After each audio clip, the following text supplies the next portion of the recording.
O apito que por anos ecoou nos 4 cantos do Brasil já não é ouvido mais. Pelo menos não com a mesma ingenuidade que desbravava os caminhos no século XIX. A ideia de construir estradas de ferro no Brasil surgiu ainda no governo imperial, com a intenção de baratear os custos de exportação. Com a Revolução Industrial na Inglaterra, que foi possível com a invenção, digamos assim, da máquina a vapor, houve toda uma mudança nas formas de produzir as coisas. Com aquele crescimento houve a necessidade, então, do que se produzia se deslocar, chegar aos mercados consumidores. Os primeiros trilhos foram feitos com investimentos particulares. O pioneiro no país foi um gaúcho, Irineu Evangelista de Souza, mais conhecido como Barão de Mauá. Em 1852, ele recebeu a concessão do governo imperial para construir e explorar a primeira via férrea no país, que ligaria o Rio de Janeiro à cidade de Petrópolis. A ele se devem os primeiros trilhos inaugurados 2 anos mais tarde e também a primeira locomotiva. A Baronesa foi a primeira locomotiva a vapor a circular no Brasil e fez a viagem inaugural em 30 de abril de 1854, na estrada férrea de Petrópolis.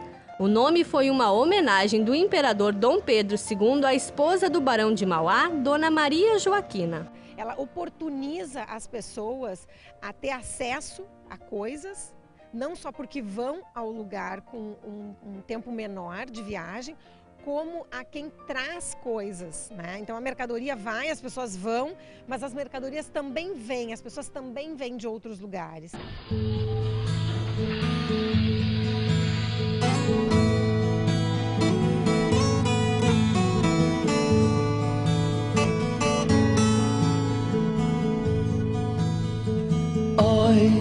Oi, o trem vem surgindo de trás das montanhas azuis, olha o trem.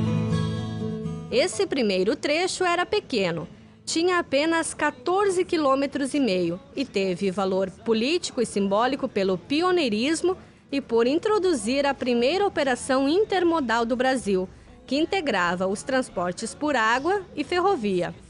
Já o Barão de Mauá participou direta ou indiretamente da implantação ou negociações de 9 outras ferrovias no Brasil, começando a expansão pelo sudeste do país.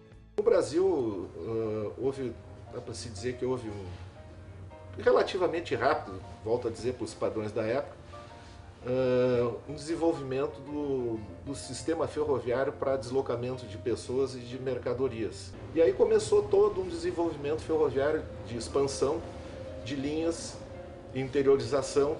Se sabe que muitas cidades, muitos municípios hoje consolidados criaram à beira da ferrovia e se expandiram com a ferrovia. Depois da primeira, seguiram a Recife São Francisco e a Estrada de Ferro Dom Pedro II, no Rio de Janeiro, que se transformou em uma das mais importantes obras de engenharia do país e que viria a ser a central do Brasil, por onde passou muito do desenvolvimento brasileiro.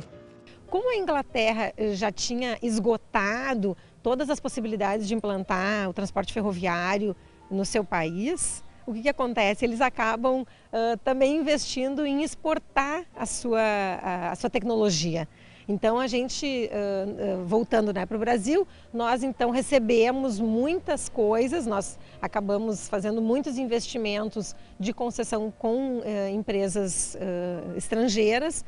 No Rio Grande do Sul, a primeira via férrea foi inaugurada em 1874 e ligava Porto Alegre a Novo Hamburgo. Já a primeira estação é essa daqui. E tem um fato curioso. As paredes receberam revestimento de uma capa de zinco. Tudo porque havia um medo das flechas incendiárias dos indígenas. Passam a vir também locomotivas, inicialmente da Inglaterra, mas depois outros países também começam a nos enviar locomotivas e enviar toda uma tecnologia. As vias gaúchas foram construídas em sua maioria por escravos libertos e imigrantes. E as primeiras locomotivas tiveram um papel importante. Eram tração a vapor, era transporte, na época era voltado mais transporte de passageiros. As cargas na época eram, no Rio Grande do Sul ainda não era um grande produtor de grãos como é hoje. Se transportava de tudo, se transportava gado, se transportava madeira, uma série de produtos. Naquele momento a gente tinha então o transporte todo a barco ou então das mulas, né, das carroças que transportavam toda a mercadoria para Porto Alegre, para a capital, ou que vinham então das colônias que estavam se estabelecendo aqui no entorno, porque São Leopoldo era bem maior do que territorialmente ele é hoje, né, que depois se emanciparam muitas cidades, enfim. Então na época aqui no Rio Grande do Sul a gente tinha os chamados as barcas e os lanchões depois que transportavam então as pessoas.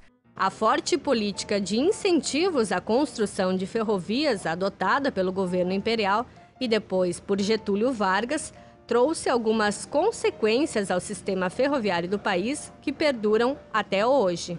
No governo Getúlio Vargas, no segundo governo dele, existiam no Brasil em torno de mais de 20 ferrovias independentes de várias naturezas, privadas, estatais, de governos de estado e governo federal. E havia uma incapacidade entre elas de se organizar. Havia muita diferença, não havia harmonia entre a frota de locomotiva, de vagões, havia muito pouco intercâmbio, havia dificuldade de uma carga no Rio Grande do Sul chegar ao centro e norte, nordeste do país, e isso por conta de todos esses sistemas ferroviários diferentes. No próximo programa, você vai conhecer como eram e como funcionavam as locomotivas e o papel da rede ferroviária na administração.